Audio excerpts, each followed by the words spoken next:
Andy Gibb was a rising star in the music industry in the late 1970s. As the younger brother of the legendary Bee Gees, he had big shoes to fill, but was well on his way to becoming a successful solo artist in his own right. With hits like I Just Want to Be Your Everything and Shadow Dancing, Andy captured the hearts of audiences around the world with his smooth vocals and charismatic stage presence. However, behind the scenes, Andy was struggling with personal demons that ultimately led to his untimely death at the young age of 30. From his battles with drug addiction to his tumultuous relationships and career setbacks, Andy's life was marked by highs and lows that paralleled the ups and downs of the music industry itself. He was born on March 5, 1958 at Stretford Memorial Hospital in Stretford, Lancashire. However, when Andy was just 6 months old, his family moved to Australia. 10 years later, in 1967, Andy's older brothers, Barry, Robin, and Maurice, had become incredibly popular in the music industry, and the family decided to return to England. They settled in a London suburb where Andy experienced the English school system for the first time. Outside their home, he also encountered his brother's fans who would gather daily. After 3 years in England, it was time for another move. The Gibb family left London and took up residence on the small island of Ibiza off the coast of Spain. Ibiza was a peaceful retreat for the family, far removed from the excitement of suburban London. Here, Andy had the opportunity to enjoy swimming, boating, and skin diving activities which he loved.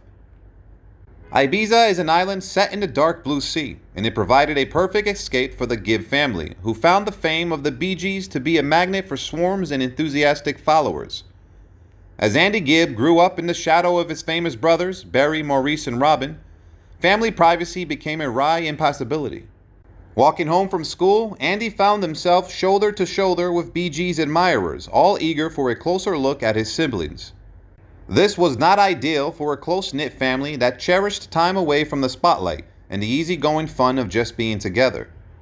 However, when the Gibb family moved to Ibiza, they finally found the rest they needed between tours, isolation, and days of bright sun for boating and other activities. It was on this small island that Andy had the opportunity to feel the music that seemed to come naturally as a family legacy. Shortly after settling into their new home, Barry gifted Andy his first guitar. At the young age of 13, Andy made his performing debut at a local tourist club. Although he was not paid due to his age and English citizenship, he began appearing at the club on a regular basis, occasionally joined by his brothers who supplied harmonic accompaniment. Andy Gibb knew he wanted to be a singer from a young age.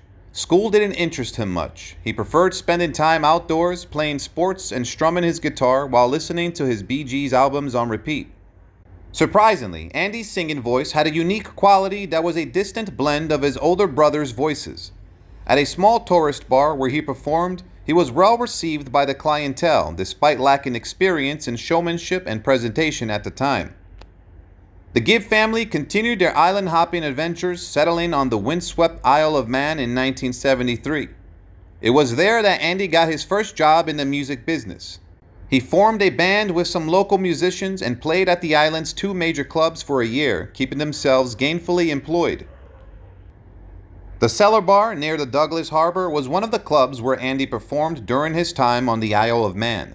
Despite his family's belief that he was destined for a career in music, Andy was determined to develop his own career and follow in his brother's footsteps.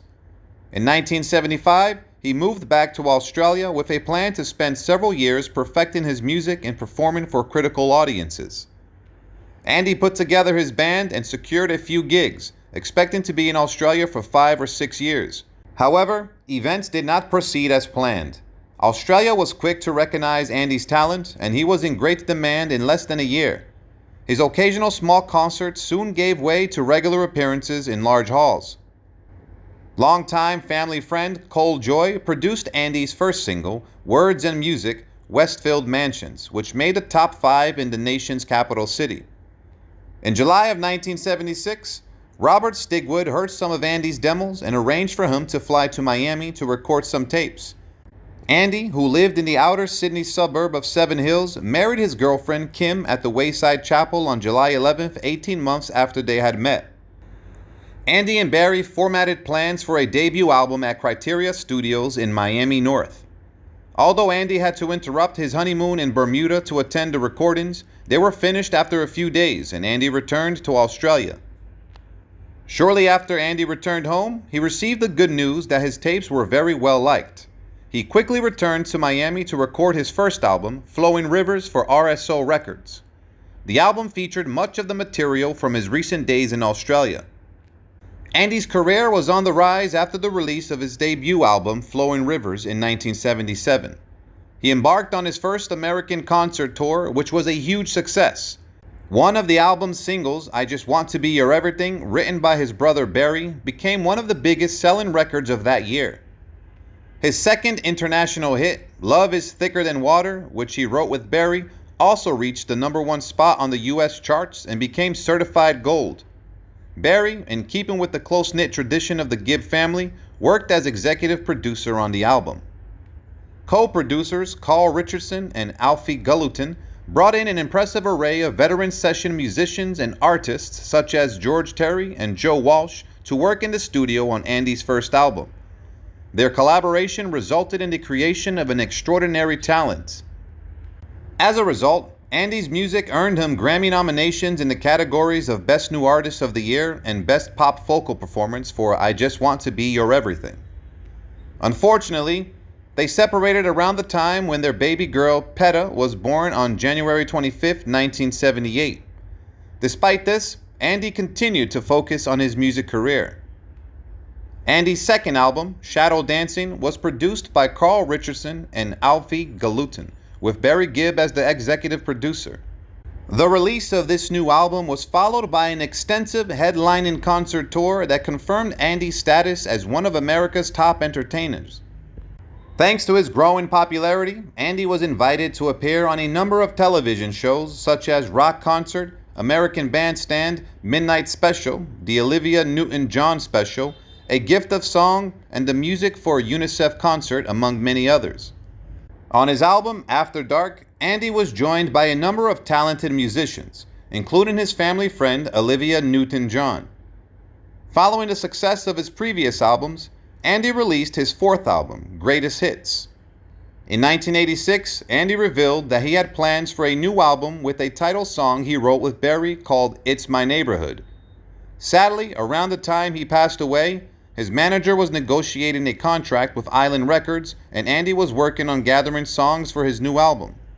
He had many aspirations and dreams, including recording several songs he had written with Barry and Maurice in Miami Beach around 1987, such as Arrow Through the Heart and Man on Fire.